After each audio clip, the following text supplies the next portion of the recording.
एक समय की बात है, चमकौली नामक गांव में अक्सर अजीबोगरीब घटनाएं हुआ करती थीं। गांव वालों का मानना था कि उनका चमकौली गांव शापित है। जब भी कोई गांव वाला गांव के जंगल में जाता तो वो जिंदा नहीं बचता।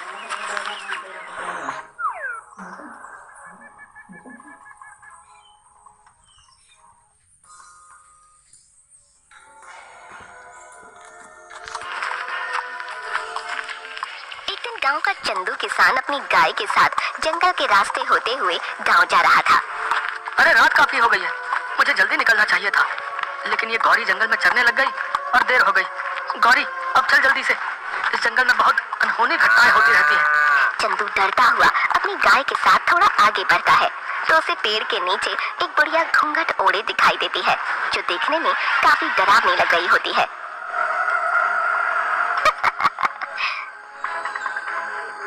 ओह, अच्छा तो तुम आ ही गए। अच्छा हुआ कोई तो इस जंगल में आया। बहुत दिन हो गए किसी इंसान का खून नहीं पिया। आज तो मजा आ जाएगा, शिकार खुद चल कर आया है। कौन हो तुम? हमें जाने दो, हमको अपने गांव जाना है। ये सब सुनकर चंदू बहुत डर जाता है और वहां से अपनी गाय के साथ भागने लगता है। भाग, अरे तेज भाग मेरी गौरी, नहीं तो आज हम दोनों नहीं बच पाएंगे। तभी वो घूंघट वाली बुढ़िया उसके सामने आ जाती है।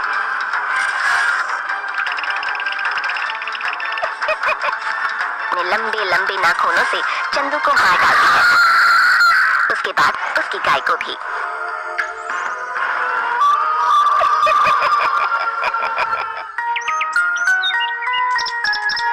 अगली सुबह ये खबर गांव वालों को पता चलती है।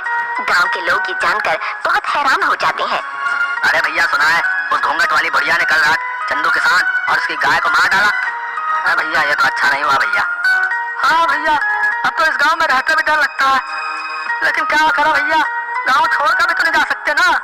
और जो जंगल है वो गांव के बीचों बीच ही पड़ता है भैया, आखिर जाए भी तो कहाँ। और ये बोलते हुए वो दोनों बहुत उदास हो जाते हैं। चंदू के मरने की खबर उसके घर पहुंचती है। चंदू किसान का बेटा पप्पू जोर जोर से रो रहा होता है। अरे अरे अब बस भी कर दे रोना तू, तेरा बाप तो तुझे छोड़कर चलता बना मेरे ऊपर। आखिर मैं कहाँ से खिलाऊंगी तुझे रोटी? मेरा तो खुद एक बेटा है और तेरे पापा जो आज तक एक पैसा भी नहीं जोड़ पाए छोड़ गए तुझे मेरे ऊपर। नहीं नहीं, अब मैं तुझे अपने पास नहीं रख सकती। हाँ निकल जा यहाँ से। अरे हाँ माँ, निकालो इसे यहाँ से, पिताजी का सबसे लाडला बना फिरता था, अब आएगा मजा। अरे नहीं नहीं माँ, ऐसा मत कीजिए, मैं आखिर कहाँ जाऊंगा माँ, ऐसा मत कीजिए माँ, पिताजी के बाद अब आप ही मेरा सहारा है माँ। अरे वो सब मैं कुछ नहीं जानती समझा, तुझे इस घर से जाना ही होगा, जा यहाँ से। जिसके बाद पप्पू वहां से बड़े उदास मन से चल देता है।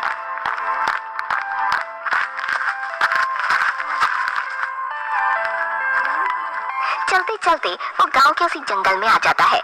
जैसे ही पप्पू अंदर जंगल में जाता है उसे डरावनी आवाजें सुनाई देने लगती हैं। वो बहुत डर जाता है। अरे अरे ये कैसी अजीब सी आवाज है, मुझे तो बहुत डर लग रहा है। हे भगवान, इस गांव से बाहर जाने का एक यही रास्ता है जो जंगल से होकर गुजरता है। हे भगवान मेरी सहायता कीजिए, अभी तो मुझे बहुत भूख भी लगी है यहाँ। और जिस ओर से डरावनी आवाजें आ रही होती हैं उस ओर चल देता है। तभी वो देखता है कि वहीं पेड़ के नीचे घूंघट में एक बुढ़िया बैठी है। आ गया तू, अब मुझे एक नया शिकार मिल गया। उसकी ये बात सुनकर पप्पू काफी डर जाता है। हे भगवान, अब मैं क्या करूं?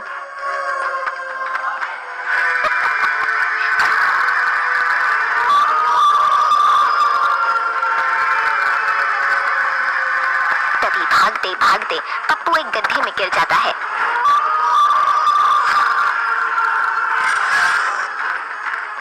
जैसे ही पप्पू उस गड्ढे में गिरता है वो एक ऐसी जगह पहुंच जाता है जहां बहुत रोशनी होती है। काफी बड़े बड़े पेड़ होते हैं और उन्हीं पेड़ों के पास एक बहुत ही सुंदर नदी होती है। वहाँ आसपास अलग अलग तरह के पक्षी और जानवर घूम रहे होते हैं।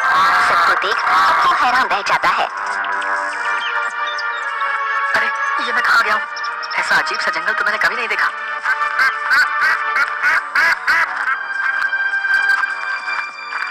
तभी वो थोड़ी दूर चलता है कि उस जंगल में गांव के वो लोग जो मर गए थे पेड़ से बंधे थे और साथ में पप्पू के बाबा भी थे। पप्पू ये देखकर हैरान रह जाता है और अपने बाबा के पास आ जाता है। अरे बाबा, आप जिंदा हैं? आपको पता है, मुझे लगा था मैंने आपको खो दिया, लेकिन आप तो जिंदा है। लेकिन आप यहाँ कैसे आए? पप्पू की इन बातों का उसके बाबा पर कोई असर नहीं हो रहा था। अरे बाबा, आप बोलते क्यों नहीं? तभी पप्पू के पास एक अजीब सा दिखने वाला आदमी आता है जिसकी 3 आंखें होती हैं। पप्पू उसे देखकर हैरान हो जाता है। अरे बेटा, तुम मुझसे डरो मत, मैं तुम्हें कुछ भी नहीं करूंगा। इस जादुई जंगल में आसानी से कोई नहीं आ सकता। अगर तुम यहाँ आए हो तो जरूर तुम में कोई खास बात अवश्य है। लेकिन आप कौन है? और यहाँ पर मेरे गांव के वो सारे लोग मौजूद हैं जो मर गए थे, यहाँ तक कि मेरे बाबा भी। मेरी तो कुछ समझ नहीं आ रहा है। बेटा, मैं इस जंगल में कई वर्षों से तपस्या कर रहा था कि अचानक एक दिन यहाँ पर एक औरत जो पिशाचिनी थी वो आ गई। कई वर्षों की तपस्या के बाद मुझे एक मंत्र मिला जिससे मैं सबसे शक्तिशाली हो सकता था और हमेशा के लिए अमर भी। लेकिन इस बात की खबर उस पिशाचिनी को लग गई और यहाँ मुझे मारने आ गई। मैं पिशाचिनी हूँ, मुझे पता चल गया है कि तेरे पास वो जादुई मंत्र है। मुझे वो जादुई मंत्र बता, मैं इस दुनिया में अमर होना चाहती हूँ। उस समय अगर मैं पिशाचिनी को जादुई मंत्र नहीं बताता तो वो मुझे मार डालती, इसलिए मैंने उसे वो जादुई मंत्र बता दिया। लेकिन क्योंकि वो एक पिशाचिनी औरत थी, इसलिए उसे अमर होने के लिए उस जादुई मंत्र के साथ साथ कुछ लोगों के खून की भी जरूरत थी, जिनका खून पीकर वो अमर हो सकती थी। तब से ही पिशाचिनी अपना भेष बदलकर अलग अलग गांव में जाती है और लोगों को मारकर उन्हें यहाँ इस जंगल में ले आती है और उनका सारा खून पी जाती है।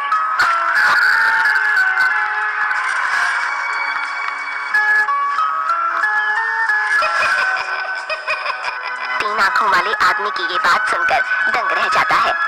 तो क्या आप मेरे बाबा और मेरे गांव के सभी लोग कभी जिंदा नहीं हो पाएंगे? बेटा, जिंदा हो सकते हैं, लेकिन इसके लिए तुम्हें एक कठिन राह से गुजरना होगा। वो घूंघट वाली औरत ही पिशाचिनी है जो तुम्हारे गांव के लोगों को मारा करती है। अब बस उसे कुछ ही लोगों के खून की जरूरत है, जिसके बाद वो उस जादुई मंत्र से अमर हो जाएगी। अगर ऐसा हुआ तो तुम कभी भी अपने पिता और बाकी गांव वालों को कभी जिंदा नहीं कर पाओगे। सिर्फ एक ही रास्ता है जो उस घूंघट वाली पिशाचिनी को अमर होने से रोक सकता है, लेकिन राह बहुत कठिन है। मुझे वो राह बताएं, मैं अपने बाबा और गांव वालों को फिर से जिंदा करना चाहता हूँ। बताएं मुझे क्या करना होगा। तभी वो 3 आंख वाला आदमी पप्पू को एक जल का लोटा देता है। पप्पू, इस सिद्ध जल के कलश को लेकर तुम्हें उस पिशाचिनी के पास जंगल में जाना होगा और जिस वृक्ष के नीचे वो अपने शिकार का इंतजार करती है, उसी वृक्ष के ऊपर एक उल्लू निवास करता है। उसी उल्लू में उस पिशाचिनी के प्राण हैं। अगर उस उल्लू के ऊपर तुम इस सिद्ध जल को छिड़क दो तो उसका अंत निश्चित है। आप मुझ पर भरोसा करें, मैं अपने बाबा और गांव वालों के लिए अपने प्राणों से खेल जाऊंगा। कलश लेकर तो तुम जाओगे, लेकिन ध्यान रहे, ये कलश अगर गलती से पिशाचिनी ने छू लिया तो इसकी सारी शक्ति खत्म हो जाएगी। एक बात और, ये काम तुम्हें सूर्यास्त के वक्त ही करना होगा। अगर उस पहर से पहले तुम काम न कर पाए तो रात होते ही उल्लू वहां से उड़ जाएगा। उसके बाद उसका पता लगा पाना बहुत मुश्किल होगा। आपकी कही सब बातों का मैं ध्यान रखूंगा। अब आप मुझे आज्ञा दें। तुम अपने कार्य में कामयाब होकर लौटो। सभी का आशीर्वाद तुम्हारे साथ है।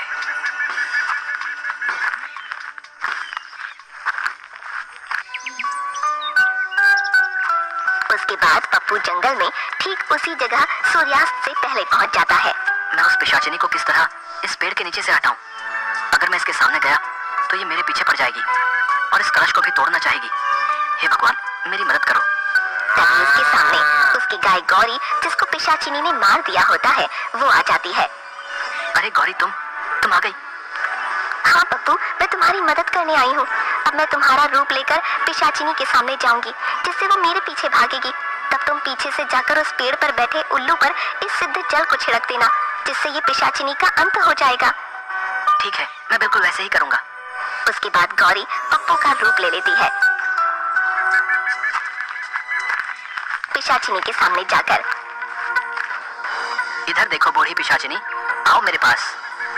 अरे ये क्या देख रही हूँ? आज मेरा शिकार मुझे खुद बुला रहा है। आज तो आनंद आ जाएगा। उस दिन तुम कहीं भाग निकले थे, आज तुम्हें कोई नहीं बचा पाएगा। हाँ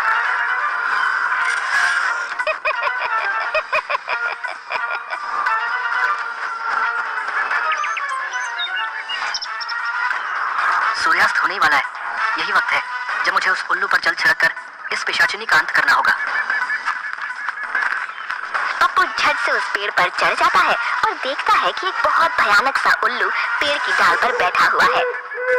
पप्पू कलश से जल उस पर छिड़क देता है, जिससे उल्लू जलकर खाक हो जाता है। और वहीं दूसरी ओर पिशाचिनी गौरी के पीछे भागते हुए जलने लगती है। अरे ये क्या हो रहा है? मेरा शरीर कैसे जल रहा है? धोखा, मेरे साथ धोखा हुआ है। नहीं, किसी को नहीं छोड़ूंगी, बचाओ।